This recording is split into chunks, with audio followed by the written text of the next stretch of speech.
Hallo, mein Name ist Bernhard von der Elektronikabteilung der Firma Keytask. Ich möchte heute eine Vorstellung von einem IoT-Projekt, von einem IoT-Test-Case machen.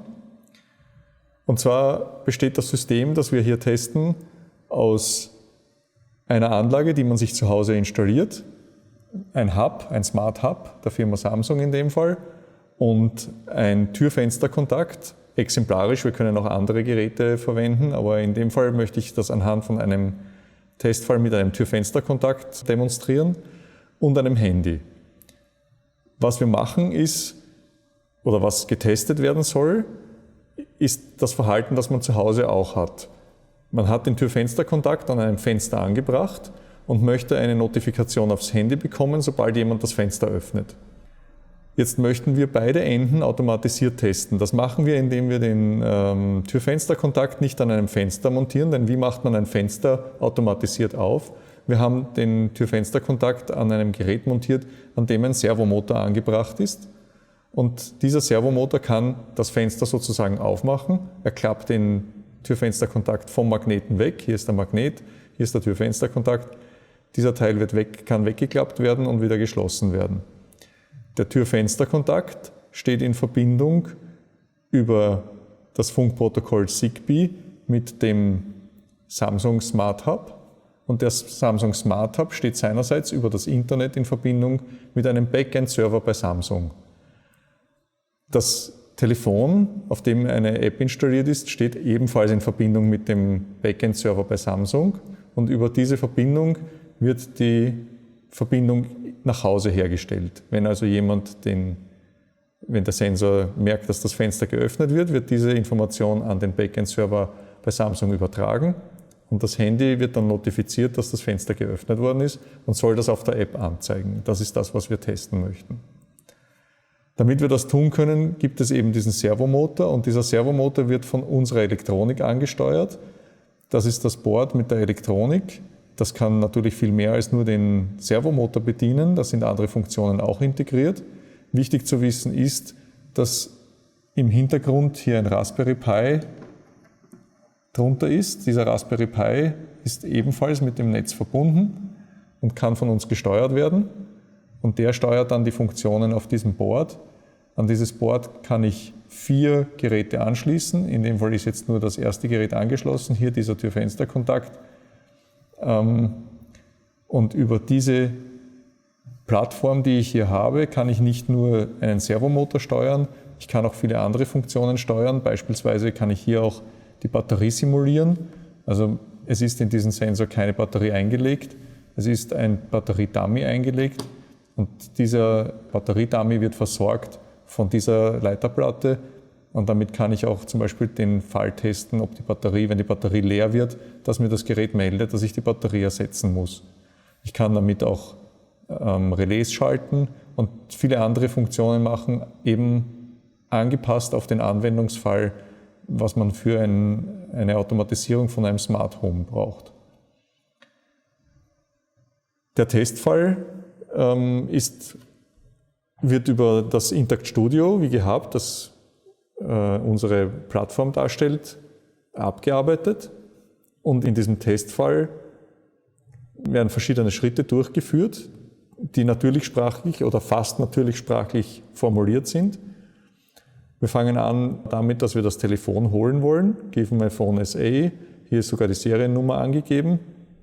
Das heißt, ich hole ein Telefon, das angeschlossen sein muss an meine Maschine mit dieser Seriennummer. And insert a full battery into the device Multipurpose Sensor Demo. Also das Gerät hier, dieser Tür-Fenster-Kontakt, ist ein Multipurpose-Sensor, der kann mehr als nur Tür-Fenster-Kontakt. Deswegen heißt er Multipurpose-Sensor. Und in das lege ich eine volle Batterie ein.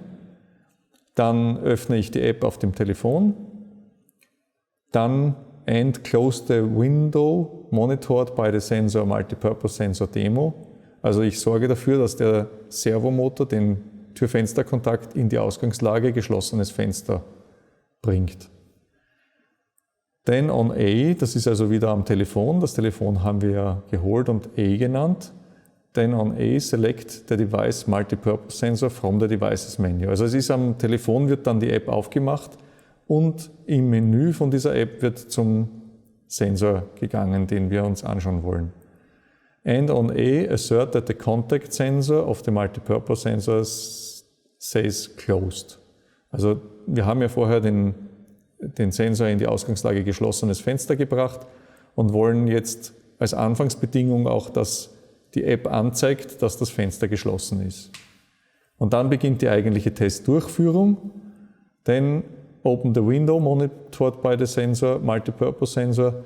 Das heißt, bei diesem Befehl wird der Servo den Sensor vom Magneten wegschwenken. Das schaut dann so aus für das System, als wäre das Fenster geöffnet. Dann geben wir dem System 3 Sekunden Wartezeit and wait for 3 seconds, sodass da wirklich Zeit genug ist, dass der Sensor das mitbekommt und dass das übertragen wird. Das ist oft ein Problem bei automatisierten Testfällen, dass man nicht damit rechnet, dass der Automat dermaßen schnell ist, also viel schneller als man als Mensch wäre. Der Automat kann das also nahezu gleichzeitig machen, das würde schief gehen. Man muss also dem Sensor die Möglichkeit geben, dass er reagiert, dass er das überträgt, dass sich das durchspielt bis zum Backend-Server bei Samsung und dann runter aufs Telefon. Und deswegen sind da 3 Sekunden Pause mal. Außerdem ist es auf die Art einfacher für uns zu beobachten, was passiert, weil es langsamer geht. And on A assert that the contact sensor on the multipurpose sensor says open. Das heißt, wir wollen nach 3 Sekunden sehen auch, dass auf der App angezeigt wird, dass es geöffnet ist. Und wieder warten wir 3 Sekunden and wait for 3 seconds. Then close the window monitored. Das heißt, wir fahren den Sensor wieder herunter. Diesmal warten wir sogar für 6 Sekunden. Und dann schauen wir, dass auf der App das auch wieder angezeigt wird, dass der Sensor geschlossen meldet. Ich starte jetzt den Testfall mal.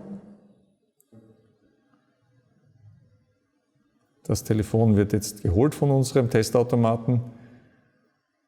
Da wird schon der Testfallname angezeigt. Dann wird die App gestartet. In der App wird zu dem Sensor navigiert.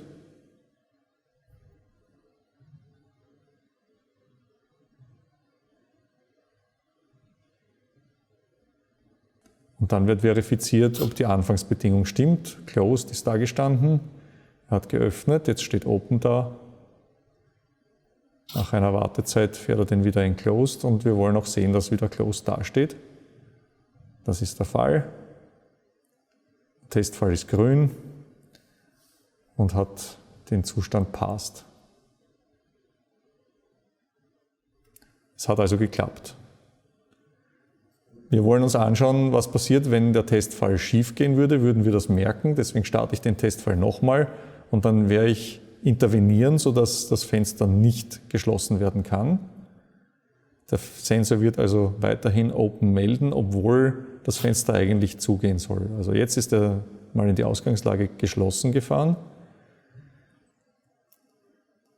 Es wird zum Sensor navigiert. Der Sensor muss geschlossen zeigen als Anfangsbedingung. Das ist der Fall, ist geschlossen. Jetzt wird er geöffnet. Jetzt halte ich da meinen Finger dazwischen und sorge dafür, dass der Servomotor den Sensor nicht mehr in die geschlossene Position zurückfahren kann. Das heißt, er zeigt jetzt weiterhin Open an, obwohl er eigentlich das Fenster geschlossen hat. Und das ist ein Fehler. Und dieser Fehler ist auch aufgetreten hier und erkannt worden. In dem Fall on A assert that the contact sensor of the multipurpose sensor says closed. Und es hat aber immer noch Open gezeigt, ist also ein Fehler, ist von unserem Automaten entdeckt worden und entsprechend angezeigt worden.